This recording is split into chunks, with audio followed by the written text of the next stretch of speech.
job is solely to cheer your child on. Yeah. They should look over there and just see you cheering. When they come to you, or if they're upset, you encourage them, cheer them on again, and all you keep telling them is to go and speak to your coach to find out, go and speak to your coach to find out what you need to do next. They'll support you and push you in the right Support you and then direction. push you back to the coach, but then you get parents on the side like, yeah, you should be doing this, you should be that. No, you should be doing, and it's like you haven't got a clue. Yeah. So you can't be the coach and the parent. It's very difficult, especially if you haven't actually gone through that journey. But a lot of these people, they try to take over, and it makes it actually more difficult for if you don't have a strong enough coach to be confident to go over and tell parents like, just sit down and shut up, basically. Yeah, you could be a distraction to a lot of your kids. Do you see, because UFC, like, and fighting in general looks like a sport that you're just by yourself in the ring. You say there's a whole support system, there's a family system behind it. Are there certain fighters who have certain attitudes as well, who don't want to play the team game, and it's like, I'm in this alone, don't need your help. Yeah, it's your job to come in and help spar me or something, and that's it. I don't want a relationship. Do you have fighters do that as well? So I'm fortunate to be in a gym that the biggest ego in our gym is our coach. So anybody that's coming with a bad attitude, it quickly, very quickly gets dispelled. So um, I'm fortunate enough to say that I'm not part of a gym that has any, like, none of my teammates have that kind of attitude. And for those that like kind of showed a bit of that attitude, didn't last long. They left the gym. So um, I'm fortunate, but I have heard stories, Yeah. in other gyms and so on and so forth. But everyone's individual. Like whatever it is, whatever traumas that they've had that have got them, in this direction, is still gonna play a part.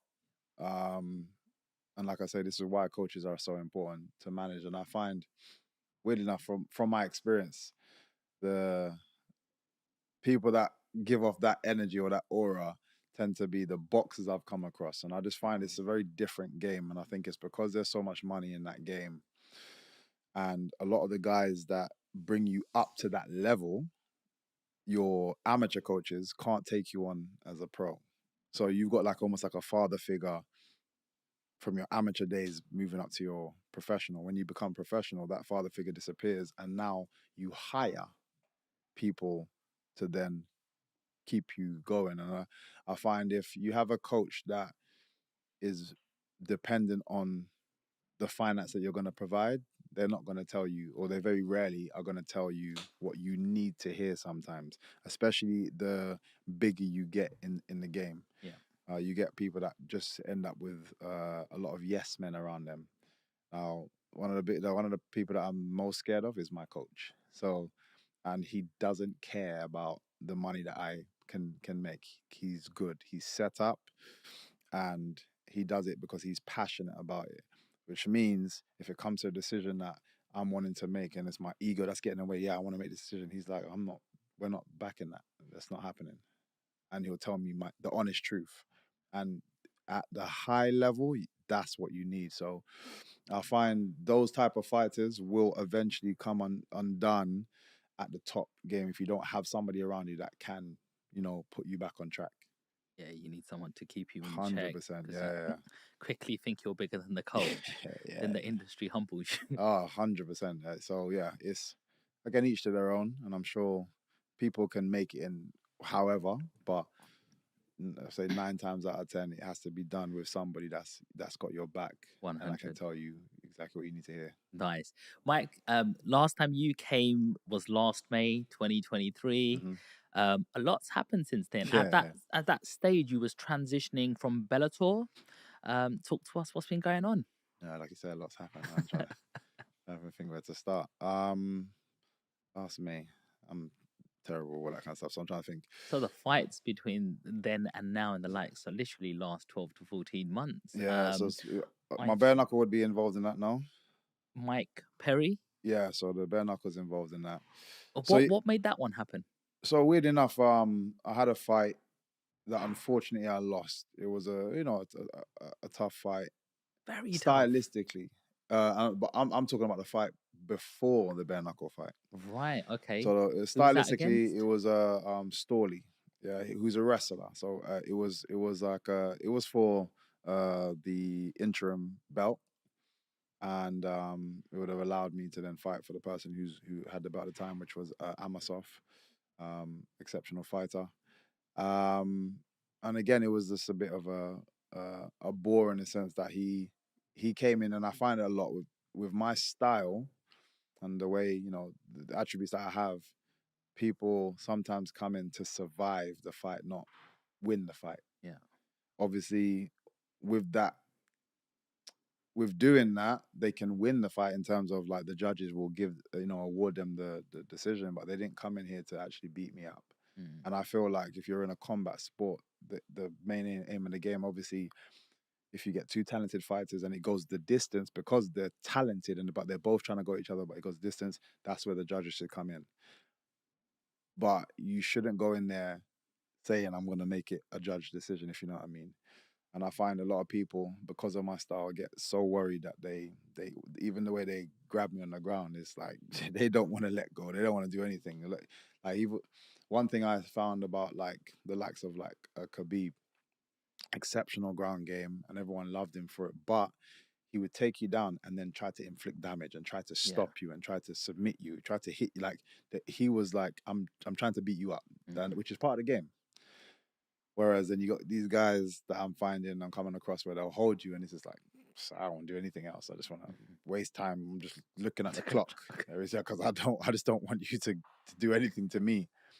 And I found like I had that fight, and even the owner himself at the time, Scott Coker, he very rarely is opinionated on fights. He came out, I was like, yeah, I don't think, Storley should have won that. He didn't do anything and so on and so forth. But then straight after that fight, because nothing had happened to me, I'm fresh, like still ready to go. I'm like, yeah, I want to get back in. Like I'm eager to get back in. And they were like, oh, we don't actually have another fight for you until I'm sure it was like the end of the year or the beginning of next year because of all the slots and nonsense. But I was just like, I'm not waiting that long. You want to stay active. I want to stay active, and I'm again after going through such a hard camp to not really not feel like you've got any of that energy out. Mm-hmm. I was like, nah, I'm not waiting that long. Like, because they've allowed me to box before. So I've said to them, like, I'm going to try and get a boxing fight. And they're like, yeah, no, fine. Just let us know. This is Let us know Bellator. when. This is Bellator. Okay. Weirdly enough, about a week later, my coach was like, oh, random one, up to you if you want to do it. David Hay is doing some work with BKFC. And David Hay's good friends with like the team, us, actually boxed with him first. And he's like, oh, he mentioned your name, and everyone was excited, and they were like, oh, they would love you to fight. Would you, if you want to take it?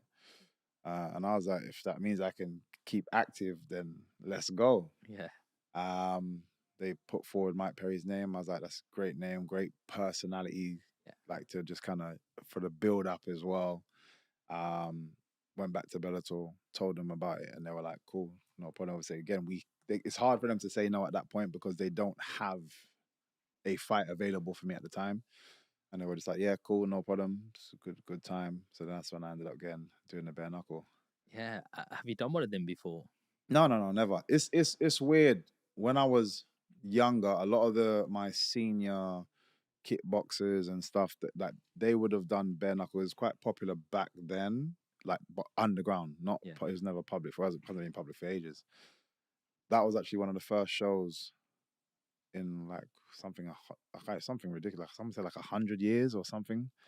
Wow. That was a public bare knuckle event in the UK. So it was again, it's just another thing to be a part of, like of history, to bring that back to the UK after so long. How much was that different to what you was existingly doing? Yes, it's weird. It's very different, and some of the keys that were different, I wouldn't even. I overlooked myself. My coach didn't. I overlooked. For example, even just the shape of the ring itself, it made a difference. And my coach was bugging me that whole week. Have you gone in and tested out the ring, and I'm like, oh no, I'll do it though, I'll do it though. And even like seriously, the whole time I was just like, I don't know why he's stressing about canvas. Like it's not a big deal. It was a big deal. It made a big difference, even just to have the awareness and understanding of the directions that I should be cutting in and da da da. Um, which is I think one of my it was a flaw because that's how I ended up getting caught as well because I didn't break properly. Um, but anyway, yeah, it was a it was that the training was boxing, but you could also uh grapple, so to speak, because they do dirty boxing. Right. So they allow you to clinch and throw punches while you're Wow. clinching, Okay. which for us is okay because we're MMA fighters. But the guy I'm fighting is also a previous MMA fighter, so he's gonna have that kind of knowledge and understanding as well. Whereas if I was fighting a more like a boxing guy, it would have suited me better. So we had to do a little bit more like clinch work, which is great to do. And then obviously the difficult thing is you can't spar bare knuckle. There's too much cuts and Yeah. whatnot. So the most you can do is spar in MMA gloves, which again we're used to. But the impact of a knuckle to a glove, no matter how thin, is very different. Apologies, I'm just turn that off in a sec. But it's very, very different. So just everything is damaging. The smallest of shots, there's shots that guys can normally walk through. You know, you Mhm. take a jab and you can just ride through it. And Yeah. you take this jab, you swell. You take this, it grazes you, it Yeah. cuts it. It's way more damaging. Wow. So these are the differences. Is it more painful? It's it, it's more painful after, I'd say, but again, it's and I use this example because people are like, oh, you're not going to be used to it. But my example was in MMA, the only real difference is the hands. I still get to kick people Mhm. and elbow people, and like you still do feel bone on bone at certain times. So there's no real difference really. And again, I don't really feel any of those things until after the fight. Like there's been many a times after a fight, I'm like, what the hell? Why's my leg hurting? And I'm limping down the road, and it's because there was one or two kicks that caught you during the fight. Yeah. That in the fight, it doesn't mean anything. Yeah. The adrenaline's too high. Mm. That none of that means anything. But straight after, you're like, yeah, I remember. Yeah.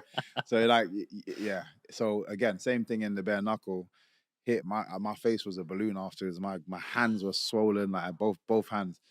But I feel like I recover like Wolverine sometimes because literally the following weekend was carnival, and I Yeah. was You, no one could tell. Like I was just everything was back to normal, and I don't cut my. I guess I got thick skin. I don't cut easy at all, so that I had no cuts or anything. wow. Uh, I felt so bad looking at you yeah, when I saw you and your eye and everything, and because I know you, uh, I like when I watch the footage, it for me. I don't know if it's, I don't know where it comes from, but it just I look at you and I'm like, I know him. I don't want him to get yeah, hurt. And is he okay? You know what I mean? yeah. It makes a difference when you know someone. Yeah, Because I say like I'd walk into war all day, but when you know someone is walking in, you like changes your belly's like running and like yeah. yeah. So it's very very different. Something very interesting happened in that fight. They called it a draw. Hmm. And then they said, in this case, we got one more round. And it was like, what the? How do you prepare for that? To be fair, we already know the rules ahead of time. I'm just not expecting it to go to a draw. And to be fair, I don't believe it was a draw at all. They didn't class one of my knockdowns either, so it shouldn't have been a draw. Obviously he got a knockdown. They didn't class one of my knockdowns, and then they said it was a draw. So technically, I'd won that fight. If they actually classed the knockdown, and then even the extra round, I was looking at it. I keep going back and I'm scoring it, and I'm like, I don't know how they gave it to him. But sometimes just in the moment, I'm not going against it because I love my period. I kind of the way the past have gone since, it's just made perfect sense. Like that win set him up to those continuous wins and to just be the guy that and the character that he is now. And then I've gone on to do some great things now as well Yeah. and continuing to do great things. So I think it was just meant to be. But arguably, if I was scoring that fight, I won. And I always tell anybody, go and look at that last round and actually score it, like shot for shot, score it. Yeah, it's very different. Like you'd probably see it differently. the one thing I would say that, which is another alternative to the differences, is a 2 minute round. The pace of a 2 minute round is intense. Like, people think because it's less time, it's easier. I'd actually prefer to do a 5 minute round. Because a 5 minute round, you can take your time. Both sides, it's almost like a unwritten agreement. Like, you're taking the time. There's a feel out process. 2 minute round, you don't have time to do any of that. It's like Whoa. now, like, and to do anything, I challenge anybody to just go on the bag for 30 seconds, all out. Just go, bap, bap, throw it. Forget technique, just power on the bag and see how knackered you are in 30 seconds. So imagine that kind of pace for 2 minutes. It's a difficult game, very very difficult, and I respect everybody that's in that game. And like I said, obviously Mike Perry's been doing really well, bar his last boxing fight, which is very different. But in the actual BKFC, I believe he's the world champion now as well. Yeah, he's a tough guy. Mm-hmm. How do you get over a situation where, other people can relate to this? They might not be fighting, but they want decisions to go their way in life, and they feel that they've been treated unfairly. Could even be a manager who goes, "You're doing great. You might be top of the leaderboard. Sorry, I want this person to actually. She's my favorite." Like, how do you keep yourself motivated and not take it the other way? Like, I hate this job, I'm going out of it, or I hate this sport, you're not going to have any more of MVP here. Like, how do you overcome that? Because some people can hit failure and go, that's it, it's the end. But you seem to have this attitude, hey, things happen for a reason. 100%. And I guess it's different because it hasn't just been one side of the coin that I've been getting. I have been successful as well. I have had things go my way as well. And I try to be objective from on both sides, and just again, just look at the bigger picture. I think some people they have their blinkers on and a bit too me.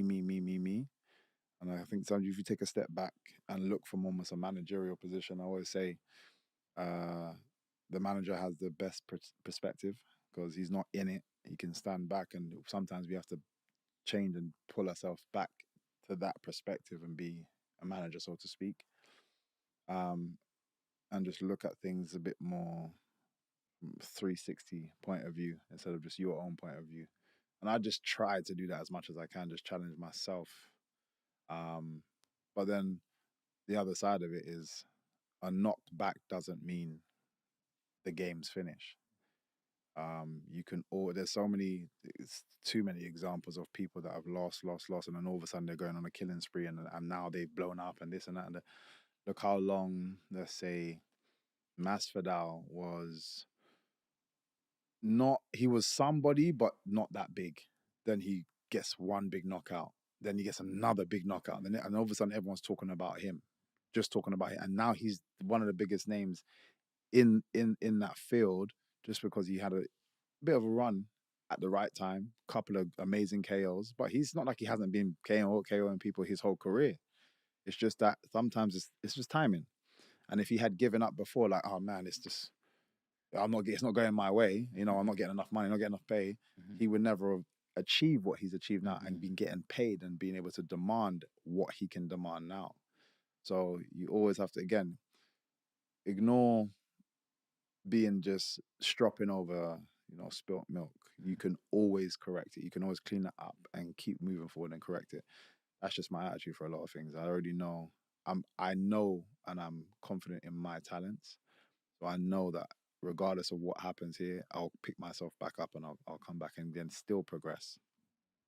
Nice. You said in the Mike Perry fight, one of the things that you overlooked was the ring. Mm-hmm. It reminds me of a situation where um, Tyson Fury was going to be fighting, I think, Vladimir Klitschko, Mm-hmm.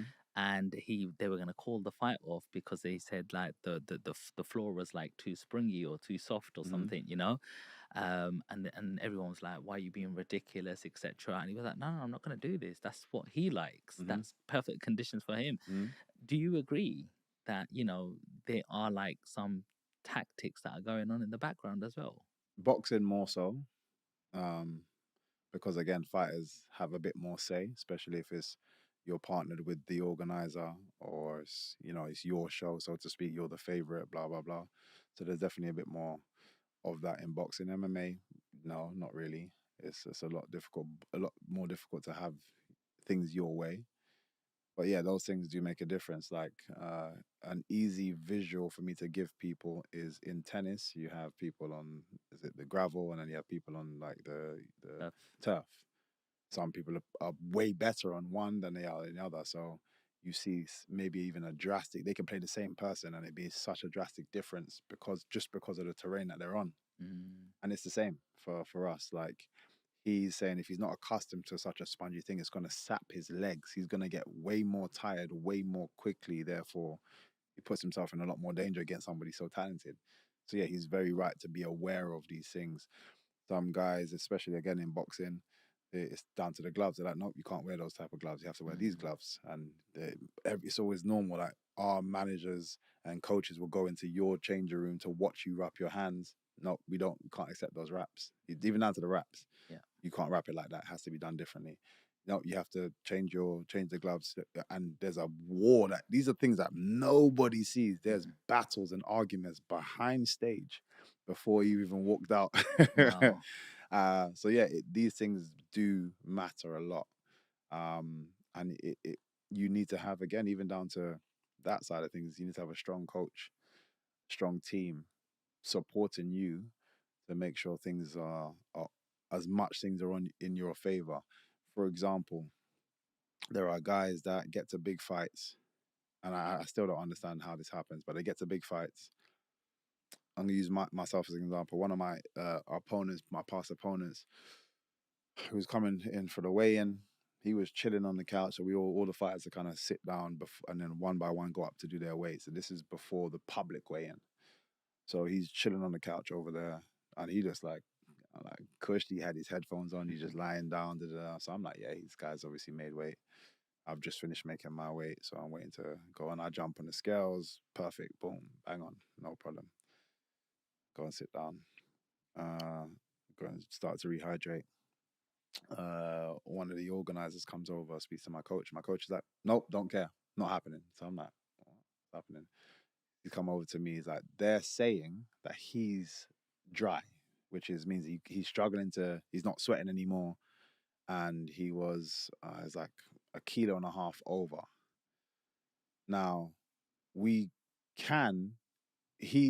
obviously, like I said, the fact that I've walked in and he's just chilling and not trying to even continue making weight says that he's like, I'm just going to go to, because you get a 20% pay cut that goes to your opponent. So he's like, I'll accept the pay cut, is what he's going through, because the win means more sometimes. And that weight advantage makes a difference, because when we rehydrate now, remember, I've dropped down a little bit lower than you. When we rehydrate, you're that much bigger than me. So those small things play a part. And my coach is like, we won't fight. And it takes a strong person to be like, we've just done all of this, because not only are you disappointing the organization, but me as well. Your own fighter.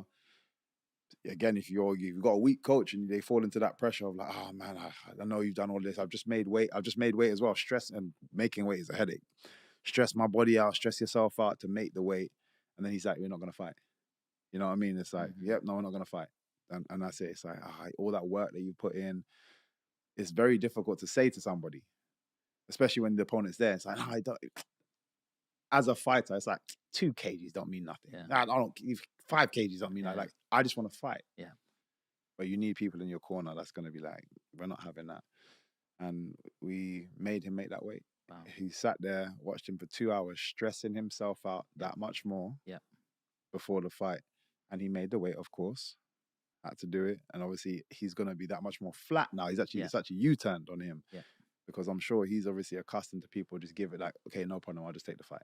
Yeah, and these small things are important. What was the outcome of that then?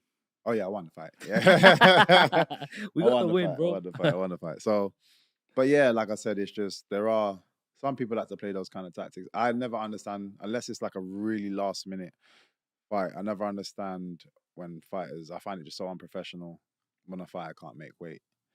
I know how difficult it is to make weight, but if you've accepted the fight with you understand the time frame, it's your fault.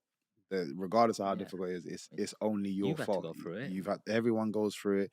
You're doing exactly the same thing as me, and what makes it even worse is in the build up to the fight, because we're getting close now. Let's say even the last week when everybody's now let's say we're in the States, where both fighters are in the States. There's at some point in that week, you're not gonna make the weight. Let's have a conversation.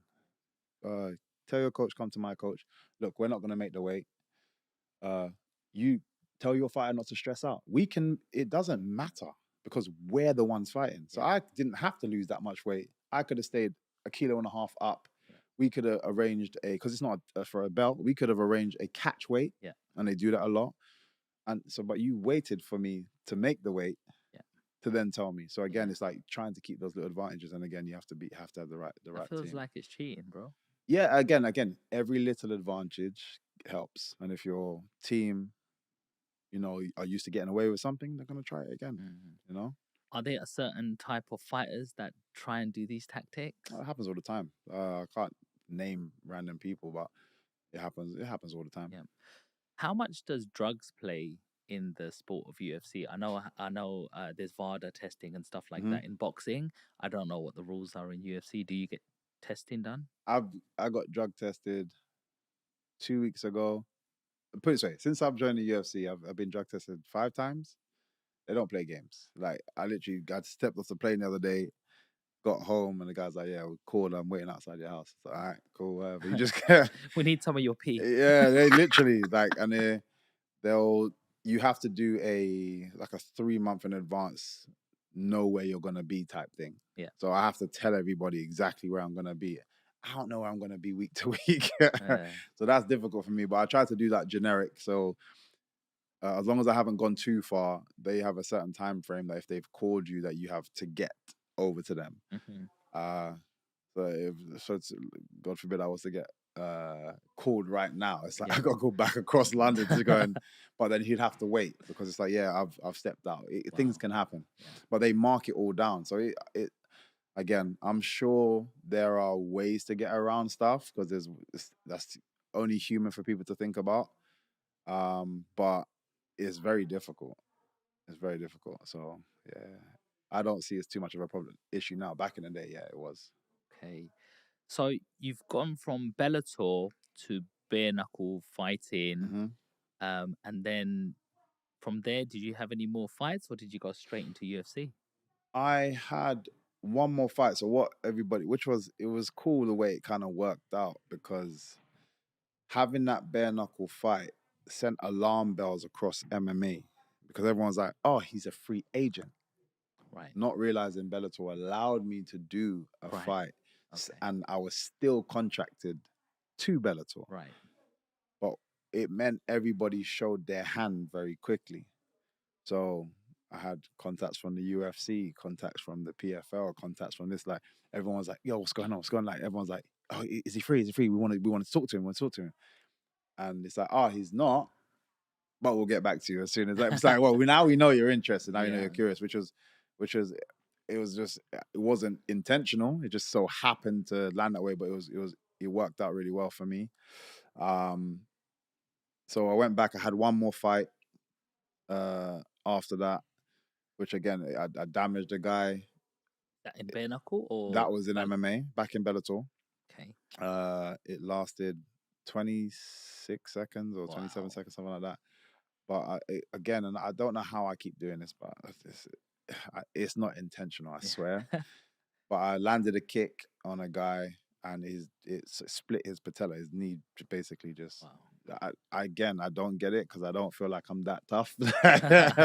I'm a bit bony, but I don't feel like I'm that tough. You ripped Cyborg's that's what I head mean. apart, Like I just feel like I'm bony or something because even like the kick on the guy's nose, I've never seen a guy's nose break like that. They're just things that have happened.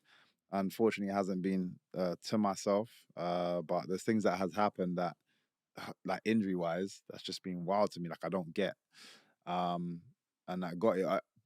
blessings to him. I stayed in touch with him as well just to kind of see how he's getting on.